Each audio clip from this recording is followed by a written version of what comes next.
So my name is Bob Singha. I'm a master youth coach, and I've been working with young people, parents and youth workers for the past 18 years. Thank you.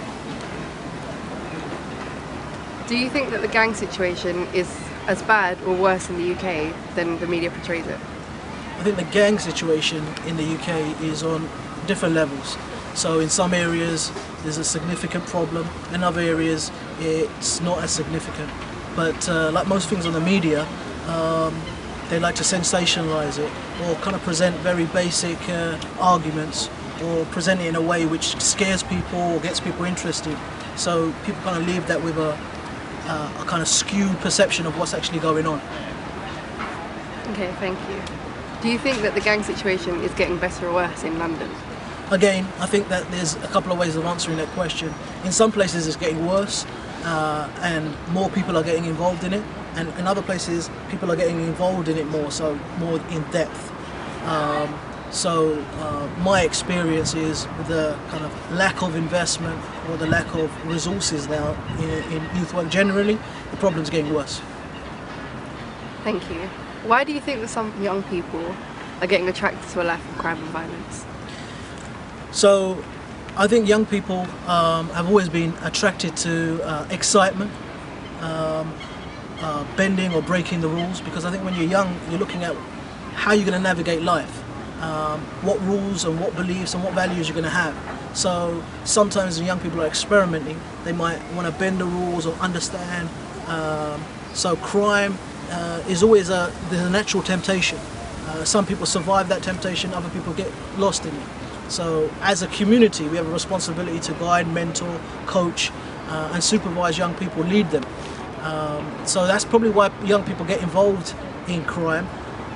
Added to that, there's adults who can see that young people can be sometimes easily influenced, who are prime targets to maybe take the blame for some crimes. And so that's why some people young people are involved in crime, because they've been persuaded to kind of do the dirty work, if you like. Thank you. Do you think that young people who are involved in gangs get anything positive out of it? For sure. I come from a belief that we only do something that in some way is positive for us, that we start off with positive intentions. So I don't think anyone does anything to kind of harm themselves or harm their community, but they start to believe that if they do something it's going to be positive, whether it's exciting or whether they're going to get a big name for it or whether they're going to be able to get some money for it. So in the initial stages it's always about something that's going to be positive for them or their group or their community. Thank you. Do you think a gang is classed as a family? For sure, some gangs are family. There's a sense of belonging, and as all people want to have a sense of connection, and people that have a lack of connection, whether it be from their family, neglecting their family, or they don't have parents, or their parents are missing emotionally, they're at risk. They're at risk from someone saying, hey, I'll give you that sense of belonging through a different way, a different strategy. So gangs become surrogate families. In the same way a football team can become a surrogate family. Thank you. Do you think that's something positive that comes out of being a gang member? Yeah, for sure. A sense of belonging. Yeah, for sure. Young people get involved in, and young people in particular are always looking for that sense of belonging, because the world seems a bit uncertain. When you're young, you're looking at things, and there's a lot of things that are new. You're going to a new school, you're going to a new area. Most things are new. And when you've got that level of uncertainty, you're looking for things that are certain. If someone presents that certainty, you seem to follow them or listen to them more. So young people are particularly at risk from being involved in what we're calling gangs or criminal activities, or becoming extreme views or having extreme views. Thank you. Do you think that political decisions affect or have an impact on gang members?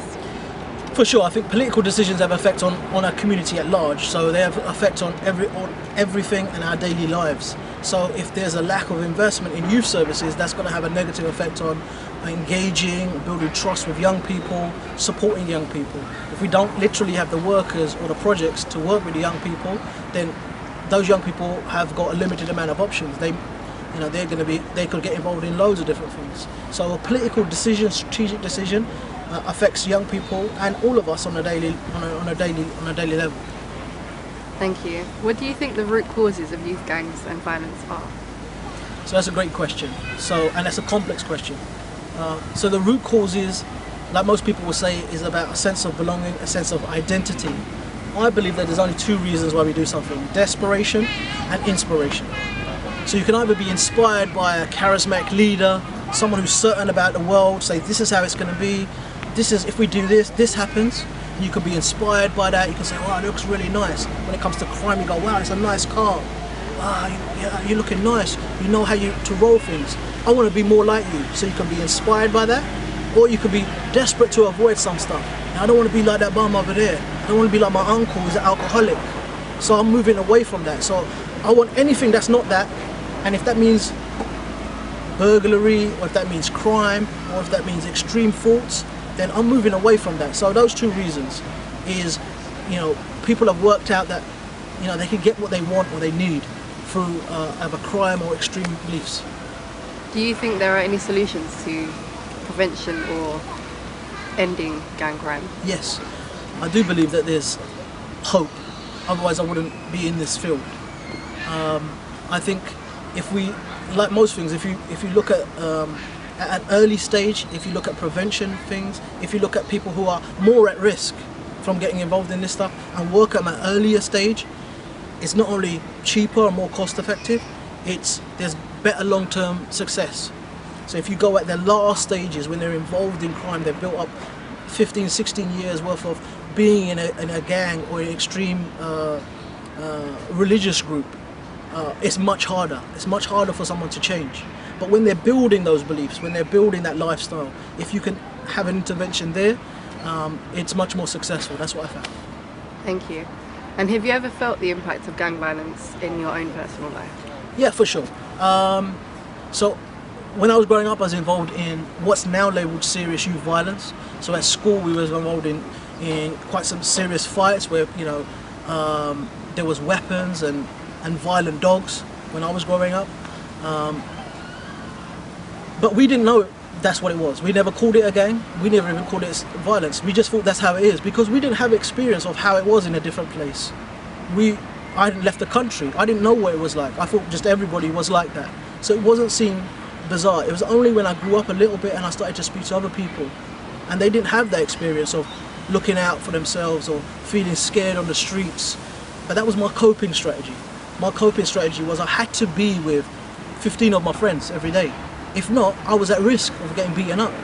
I had to be involved in minor criminality because without it, I wouldn't have the rep or the reputation within my own group. So it was only when I looked back that I realised that, hey, I've been involved in some quite serious youth crime. So it has affected me personally and people who made a different decision. So that some of the guys that I've grown up with, they made a slightly different decision. They ended up in prison. Some people are dead. Some people are, still criminals. So I look at those and I said, we used to have similar beliefs, similar values, but I made a different decision and I stepped to the other side. Thank you. Why do you think that as a society we focus on the minority of young people that are involved in gang crime or violence compared to the majority of young people that aren't involved in anything? So I think there's sections of society that always want to look at the problem and they will only notice it when it is a problem. And there's other sections of society that don't look at that. They look at a more of a wider or more holistic view.